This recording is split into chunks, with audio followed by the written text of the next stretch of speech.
ರಾಜ್ಯದಲ್ಲಿ ಕೊರೋನಾಗೆ ಇಬ್ಬರು ಬಲಿಯಾಗ್ತಾ ಇದ್ದಂತೆ ಆರೋಗ್ಯ ಇಲಾಖೆ ಕೂಡ ಹೈ ಅಲರ್ಟ್ ಆಗಿದೆ. ಶಾಲೆಗಳಲ್ಲೂ ಕೂಡ ಕಠಿಣ ನಿಯಮಗಳನ್ನು ಜಾರಿ ಮಾಡೋದಕ್ಕೆ ಆರೋಗ್ಯ ಇಲಾಖೆ ಮುಂದಾಗಿದೆ ಅನ್ನೋದರ ಡೀಟೇಲ್ಸ್ ಸದ್ಯ ಸಿಗ್ತಾ ಇದೆ. ಆಲ್ರೆಡಿ ಕೇಂದ್ರದಿಂದಲೂ ಕೂಡ ಮಾರ್ಗಸೂಚಿ ರಿಲೀಸ್ ಆಗಿದೆ. ಎಲ್ಲಾ ರಾಜ್ಯಗಳಿಗೆ ಕೋವಿಡ್ ನಿಯಮಗಳನ್ನ ಪಾಲನೆ ಮಾಡಬೇಕು ಅಂತ 60 ವರ್ಷ ಮೇಲ್ಪಟ್ಟವರಿಗೆ ಮಾಸ್ಕ್ ಕಡ್ಡಾಯಗೊಳಿಸಲಾಗಿದೆ. ಸಾರ್ವಜನಿಕ ಸ್ಥಳಗಳಿಗೆ ಹೋಗುವಾಗ ಮಾಸ್ಕ್ ಕಡ್ಡಾಯವಾಗಿ ಧರಿಸಿಕೊಂಡು ಹೋಗಲೇಬೇಕು ಅನ್ನುವಂತ ಮಾರ್ಗಸೂಚಿ ಇದೆ. ಇದರ ಬೆನ್ನಿಗೆ ಈಗ ಶಾಲೆಗಳಿಗೂ ಕೂಡ ಕಠಿಣ ನಿಯಮಗಳನ್ನ ಜಾರಿ ಮಾಡೋದಕ್ಕೆ ಮುಂದಾಗ್ಲಾಗ್ತಾ ಇದೆ ಅನ್ನೋದರ ಡೀಟೇಲ್ಸ್ ಸದ್ಯ ಸಿಗ್ತಾ ಇದೆ. ಕಾರಣ ಚಿಕ್ಕ ಮಕ್ಕಳ ಬಗ್ಗೆ ಕೂಡ ಹೆಚ್ಚಿನ ನಿಗಾ ಇಡಬೇಕಾಗುತ್ತೆ. ಆ ಕಾರಣಕ್ಕೆ ಹೈ ಅಲರ್ಟ್ ಆಗಿರೋದು ಆರೋಗ್ಯ ಇಲಾಖೆ. ಬೆಂಗಳೂರಿನ ಶಾಲೆಗಳಲ್ಲಿ ಕಠಿಣ ರೂಲ್ಸ್ಗೆ ಚಿಂತನೆ. ಶಾಲೆಗಳಲ್ಲಿ ಮತ್ತೊಮ್ಮೆ ಕೋವಿಡ್ ರೂಲ್ಸ್ಗೆ ಚಿಂತನೆ ಆಗ್ತಾ ಇದೆಯಂತೆ. ಮಕ್ಕಳ ಆರೋಗ್ಯದ ಬಗ್ಗೆ ಕಾಳಜಿ ವಹಿಸುವ ಸಾಧ್ಯತೆ ಇದೆ. ಕೆಲ ಖಾಸಗಿ ಶಾಲೆಗಳಲ್ಲಿ ಮಾಸ್ಕ್ ಕಡ್ಡಾಯಕ್ಕೂ ಕೂಡ ಚಿಂತನೆ ನಡೀತಾ ಇದೆಯಂತೆ. ಪೋಷಕರಿಗೆ ಶಾಲೆಯ ಆಡಳಿತ ಮಂಡಳಿಗಳಿಂದ ಸಂದೇಶ ಕೂಡ ರವಾನೆಯಾಗಿದೆ. ಮಕ್ಕಳಿಗೆ ಮಾಸ್ಕ್ ಹಾಕಿ ಕಳಿಸಿ ಅಂತ ಸೂಚನೆ ನೀಡಲಾಗಿದೆ ಕೆಲ ಶಾಲೆಗಳಿಂದ ಅನ್ನೋದರ ಡೀಟೇಲ್ ಸಿಗ್ತಾ ಇದೆ. ಮಕ್ಕಳಿಗೆ ಜ್ವರ, ಕೆಮ್ಮು, ಶೀತ ಇದ್ರೆ ಶಾಲೆಗೆ ಕಳಿಸದಂತೆ ಸಲಹೆಯನ್ನ ಕೂಡ ಕೆಲ ಶಾಲೆಯ ಆಡಳಿತ ಮಂಡಳಿಯವರು ಪೋಷಕರಿಗೆ ಸಂದೇಶದ ಮೂಲಕ ಈ ಮಾಹಿತಿಯನ್ನ ನೀಡುತ್ತಿದ್ದಾರೆ ಅನ್ನೋದರ ಡೀಟೇಲ್ ಸಿಗ್ತಾ ಇದೆ. ಅಲ್ಲಿಗೆ ಈ ಹಿಂದೆ ಕೋವಿಡ್ ಇದ್ದಂತಹ ಸಂದರ್ಭದಲ್ಲಿ ಯಾವ ರೀತಿಯ ನಿಯಮಗಳಿತ್ತೋ ಅದೇ ನಿಯಮಗಳು ಮತ್ತೆ ಜಾರಿಯಾಗುವ ಎಲ್ಲಾ ಲಕ್ಷಣಗಳು ಕಾಣಿಸ್ತಾ ಇದೆ.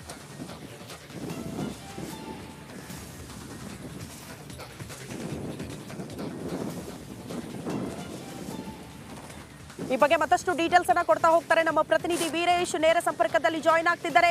ವೀರೇಶ್, ದೊಡ್ಡ ಮಟ್ಟದ ಆತಂಕ, ಕಾರಣ ಇಬ್ಬರು ಕೊರೋನಾಗೆ ಬಲಿಯಾದ್ರು ಅನ್ನೋ ಕಾರಣಕ್ಕೆ. ಬಟ್ ಆರೋಗ್ಯದ ಬಗ್ಗೆ ಕಾಳಜಿ ವಹಿಸಿ ಅಂತ ನಾವು ಪದೇ ಪದೇ ಹೇಳ್ತಾ ಇದ್ದೀವಿ. ವೈದ್ಯರು ಕೂಡ ಅದನ್ನೇ ಹೇಳ್ತಿದ್ದಾರೆ, ಆತಂಕ ಪಡಬೇಡಿ ಅಂತ. ಈಗ ಕೋವಿಡ್ ಹೊಸ ನಿಯಮಗಳು ಜಾರಿ ಆಗಬಹುದಾ? ಸಿಎಂ ಸಿದ್ದರಾಮಯ್ಯನವರ ನೇತೃತ್ವದಲ್ಲಿ ಸಭೆ ಇದೆ. ಮತ್ತೊಂದು ಕಡೆ ಶಾಲೆಗಳಲ್ಲೂ ಕೂಡ ಗೈಡ್ಲೈನ್ಸ್ ಅನ್ನ ರಿಲೀಸ್ ಮಾಡಲಾಗ್ತಾ ಇದೆ ಅನ್ನುವಂತ ವಿಚಾರ. ಡೀಟೇಲ್ಸ್ ಅನ್ನ ಕೊಡ್ತಾ ಹೋಗೋದಾದ್ರೆ ವೀರೇಶ್. ಶ್ರುತಿ JN.1 ಇದೀಗ ಆತಂಕ ಮನ ಮಾಡಿದೆ ಮತ್ತು ಆರೋಗ್ಯ ಇಲಾಖೆ ಮತ್ತು ಅಧಿಕಾರಿಗಳ ಸಹ ಹೈ ಅಲರ್ಟ್ ಆಗಿದೆ. ಯಾಕಂದರೆ ಕೇರಳದಲ್ಲಿ ಈ ಒಂದು ವೈರಸ್ ಪತ್ತೆ ಆಗಿದ್ದು, ನಮ್ಮ ರಾಜ್ಯದಲ್ಲಿ ಸಹ ಕೋವಿಡ್ಗೆ 2 ಬಲಿಯಾಗಿದ್ದಾರೆ. ಆ ಒಂದು ಬಲಿಯಾದ ಏನು ಜೀನೋಮಿಕ್ ಸೀಕ್ವೆನ್ಸ್ ಕಳಿಸಿದ್ದಾರೆ. ಬಟ್ ವರದಿ ಬಂದ ನಂತರ ಈ ಒಂದು ಹೊಸ ತಳಿಯಿಂದ ಇವರು ಡೆತ್ ಆಗಿದ್ದಾರೆ ಎಂಬುದು ಸ್ಪಷ್ಟವಾಗುತ್ತೆ.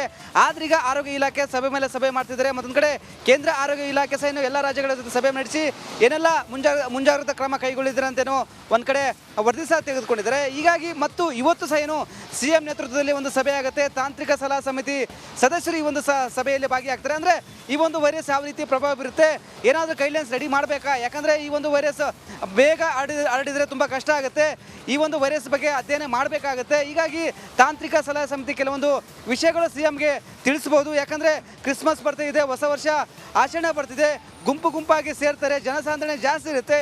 ಹೀಗಾಗಿ ಗೈಡ್ಲೈನ್ಸ್ ಬೇಕಾ ಎಂಬುದು ಇವತ್ತಿನ ಸಭೆಯಲ್ಲಿ ನಿರ್ಧಾರ ಆಗುತ್ತೆ. ಮತ್ತೊಂದು ಕಡೆ ಹಿರಿಯ ತಜ್ಞ ವೈದ್ಯರು ಕ್ರಿಸ್ಮಸ್ಗೆ ಮತ್ತು ಹೊಸ ವರ್ಷ ಆಚರಣೆಗೆ ಗೈಡ್ಲೈನ್ಸ್ ಉತ್ತಮ ಮಾಡಿದರೆ ಒಳ್ಳೆಯದು ಅಂತೇನೋ ಒಂದು ಕಡೆ ಸಲಹೆ ನೀಡ್ತಿದ್ದಾರೆ. ಯಾಕಂದರೆ ಜಾಸ್ತಿ ಸಂಖ್ಯೆ ಸೇರೋದ್ರಿಂದ ಈ ಒಂದು ವೈರಸ್ ಹರಡಬಹುದು. ಯಾಕಂದರೆ ಈ ಒಂದು ವೈರಸ್ ಸ್ವಲ್ಪ ತುಂಬ ಕಷ್ಟ ಆಗುತ್ತೆ ಈ ಒಂದು ವೈರಸ್ ಬಂದರೆ. ಹೀಗಾಗಿ ಇಲ್ಲೇ ಒಂದು ಕಡೆ ಈ ಒಂದು ಗೈಡ್ಲೈನ್ಸ್ ಮಾಡಿದ್ರೆ ಉತ್ತಮ ಅಂತಲೇ ಕೆಲವು ತಜ್ಞರು ಸಹ ಹೇಳ್ತಿದ್ದಾರೆ. ಮತ್ತೊಂದು ಕಡೆ ಸ್ಕೂಲ್ಗಳಲ್ಲಿ ಈಗ ಕೆಲವೊಂದು ಶಾಲೆಯ ಆಡಳಿತ ಮಂಡಳಿ ಮೆಸೇಜ್ ಮುಖಾಂತರವೇ ಮಾಸ್ಕು, ಸಾಮಾಜಿಕ ಅಂತರ ಕಾಪಾಡಿ ಅಂತಲೂ ಒಂದು ಕಡೆ ಮನವಿ ಮಾಡಿದ್ದಾರೆ. ಮತ್ತೊಂದು ಕಡೆ ಕೆಲವು ಶಾಲೆಗಳು ಸಹ ಕ್ರಿಸ್ಮಸ್ಗೆ ರಜೆ ನೀಡಿದರೆ ಆ ಕ್ರಿಸ್ಮಸ್ ರಜೆ ನೀಡುವ ಕಾರಣಕ್ಕೆ ಪೋಷಕರು ಮಕ್ಕಳು ಬೇರೆ ರಾಜ್ಯಗಳಿಗೆ, ಬೇರೆ ದೇಶಗಳಿಗೆ ಹೋಗಿ ಬರ್ಬೋದು. ಅಂಥವ್ರನ್ನ ತಪಾಸಣೆಗೊಳಿಸ್ಬಿಡಬೇಕು. ಮತ್ತೊಂದು ಕಡೆ ನೆಗಡಿ ಜ್ವರ ಇದ್ದರೆ ಮಕ್ಕಳನ್ನ ಶಾಲೆಗೆ ಕಳಿಸ್ಬೇಡಿ ಅಂತೇನೋ ಕೆಲವು ಶಾಲೆಗಳು ಸಹ ಮನವಿ ಮಾಡಿಕೊಂಡಿದ್ದೇವೆ. ಹೀಗಾಗಿ ಇವತ್ತಿನ ಸಭೆ ತುಂಬ ಇಂಪಾರ್ಟೆಂಟ್ ಆಗುತ್ತೆ. ಮಾರ್ಗಸೂಚಿ ಏನಾದರೂ ಪ್ರಕಟ ಆದರೆ ಜನಸಾಮಾನ್ಯರು SOPಯನ್ನು ಪಾಲನೆ ಮಾಡಬೇಕಾಗತ್ತೆ. ಯಾಕಂದರೆ ಈಗ 60 ವರ್ಷ ಮೇಲ್ಪಟ್ಟ ವಯಸ್ಕರಿಗೆ ಮಾಸ್ಕ್ ಕಡ್ಡಾಯ ಅಂತ ಹೇಳಿದ್ದಾರೆ. ಹೀಗಾಗಿ ಇವತ್ತು ತಾಂತ್ರಿಕ ಸಲಹಾ ಸಮಿತಿ ಯಾವ ರೀತಿ ನಿರ್ಧಾರ CMಗೆ ತಿಳಿಸ್ತಾರೆ. ಮಾರ್ಗಸೂಚಿ. ಧನ್ಯವಾದಗಳು ವೀರೇಶ್ ತಮ್ಮೆಲ್ಲ ಮಾಹಿತಿಗೆ. ಹೊಸ ವೇರಿಯಂಟು ಅಲ್ಲೊಂದು ಇಲ್ಲೊಂದು ಪ್ರಕರಣ ಕಾಣಿಸ್ಕೊಳ್ತಾ ಇರೋ ಹಿನ್ನೆಲೆಯಲ್ಲಿ ನಮ್ಮ ಸದಸ್ಯ ಶಾಲೆಗಳಿಗೆ ಒಂದು ವಿಶೇಷವಾದ ಮನವಿ ಮತ್ತು ಜಾಗೃತಿಯ ಪತ್ರವನ್ನ ನೀಡಿದ್ದೇವೆ.